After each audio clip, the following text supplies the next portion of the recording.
ദർസിൽ പഠിക്കും സമയമിൽ മരിച്ചാൽ ഒരാൾ ലഭിക്കുന്നതാണ് ഷഹീദിനുള്ള സവാബുകൾ. അവനുള്ള ഖബറും എത്ര വിശാലമാ, കൂടാതെ സ്വർഗത്തോപ്പതിൽ ഒരു തോപ്പുമാ.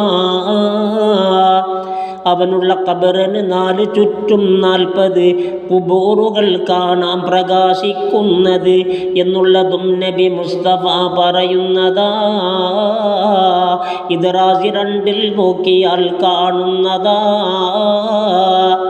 അറിവുള്ളവൻ ഉറങ്ങുന്നു എന്നാൽ തന്നെ ഇബാദത്താണെന്ന ഹദീസിൽ പൊന്നെ പറയുന്നു തിരുനബി. ഏതൊരുത്തൻ ഹീനമായി പെരുമാറിയാൽ ഒരു ആലിമോട് നിസ്സാരമായി, എന്നാൽ അവൻ ഇൽമിനെ നിസ്സാരവുമാക്കി, അപ്പോൾ അവൻ അതുപോലെ നബിയെയുമാക്കി. നബിയെ നിസാരം ആക്കി എന്നാൽ പിന്നവൻ ജിബ്രീലിനെയും ഹാസ്യമാക്കിയതു തന്നവൻ.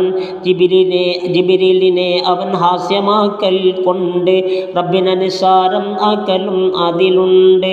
റബ്ബിനെ നിസാരം ആക്കി എന്നാൽ പിന്നെ അവനവനെയും വെറും ഹീനനാക്കുക തന്നെ. ഇതുപോലെ റാസിയിൽ നോക്ക് 2 വന്നതാ, 189 വിവരിച്ചതാ. നബിയും ഒരാളോടൊരു ദിനം സംസാരമാ. അസ്റാന് സമയം വന്ന് വഹിയും മിൻ സമാ.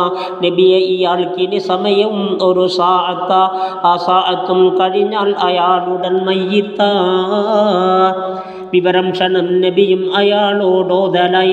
സുബ്ഹാന റബ്ബി കേട്ടയാൾ വിറക്കുന്നതായി.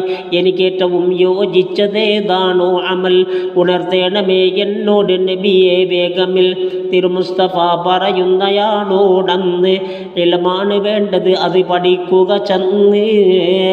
ഉടൻ തന്നെ അയാൾ മുതഅല്ലിമായി തീരുന്നതായി. സംസസ്തമിക്കും മുമ്പ് മൗത്തും വന്നുപോയി. തത്സമയം ഇൽമേക്കാൾ ഫദീലത്തുള്ളത് ഉണ്ടെങ്കിൽ അതു തന്നാണ് നബി പറയേണ്ടത്. സുഹൃത്തുക്കളെ, ചിന്തിക്കൊരൽപ്പം തന്നിത്. ഇൽമിൻ്റെ ശ്രേഷ്ഠത എന്തിനധികം മതീത്. ഇത് റാസി 2 ഉണ്ടയാളും സംഭവം, 191 പേജും വാസ്തവം.